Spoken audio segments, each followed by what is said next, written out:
Well, hello everyone. We are going to be talking about the bench move the Flyers made in firing their head coach. Now, before we start, please make sure to like this video and join the Hockey Brigade by subscribing. Now, let's get to it.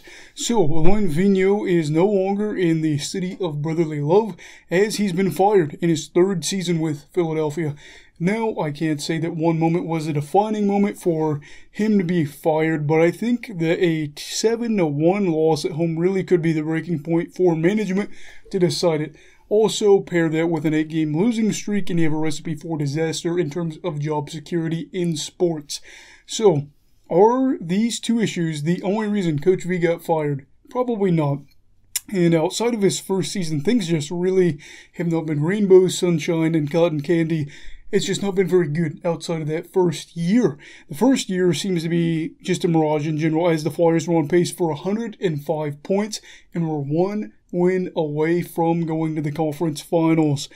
And that would have been the first time since 2010. And since then, the bubble run, things have not gone well. They've gone 33, 33, and 12 for 78 points in 78 games and failed to qualify for the playoffs last year.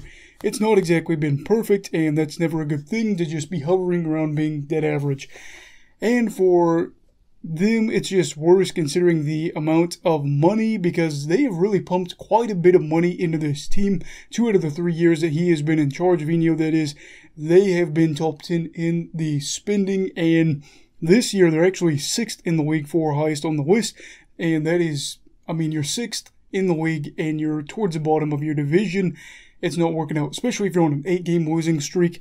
This likely stems, really just this frustration stems from the team losing this season, maybe this early. And they have added some veteran pieces to try to combat this.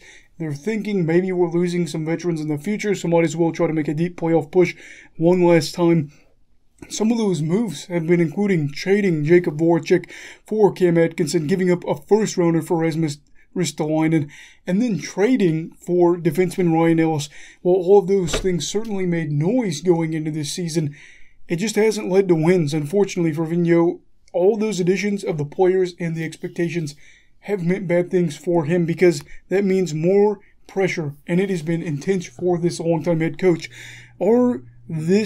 Will this be the end point for the organization? Maybe, maybe not. I don't know. I think that this could be something that, they could bounce from. I don't think this is going to be a problem for them going forward. I think that if they get in the right spot, they could get hot and get into the playoffs. Now, is it the end for Coach V? As always, probably not, because teams in the NHL don't really seem to be shy about bringing back old guys, and he'll probably be on another team, I would imagine. He's coached over 1,400 games in the National Hockey League, and like I said, they love to bring back veterans. And, also a bargaining chip will probably be his 2 conference championships, one coming with the Vancouver Canucks, the other one coming with the New York Rangers. And it'd be pretty easy to use those as chips in a kind of thing where, hey, why do you want me? Well, I've done this, and this is why you need me, especially for a team that struggled and wants a big-name head coach. And now we're going to look at Philadelphia, as they will be having interim head coach Mike Yeo behind the bench for them. Yeo definitely has quite a bit of experience before this, as he's been the head coach of the Minnesota Wild and the St. Louis Blues, and has coached nearly 500 games between those two teams. Now, I'm not sure if he'll be able to turn this team around this year, but I really am pulling for him. I don't know what it is about him. Really liked watching him when he was the head coach of Minnesota, not so much St. Louis. I don't know what that's all about, but yeah, when he was the coach for Minnesota, he was a really likable coach, and I think that I'm really excited to see what he can do. And for his part, he's excited too, saying, quote, "This is an opportunity for me to prove that I have grown." Now's your chance. You've got a young goalie, Carter Hart. You've got some big-name players, or at least some veteran players, that have had good moments in their careers, and their careers are winding down a little bit. Make a push. Try to not just be the interim coach, but be the coach going forward. Show that you have learned, and then show that this is a team that maybe is scary, maybe could make the playoffs, and is dangerous. We'll have to see how all that goes, though. Having said all this, do you think this was the right move for the Flyers, and do you think they'll make the playoffs this year? Let me know down below. Also, if you liked this video, then like this video, and don't forget to subscribe. Join the Hockey Brigade. I appreciate it so much. Everybody, stay safe. Have a great night. You go love hockey, alright?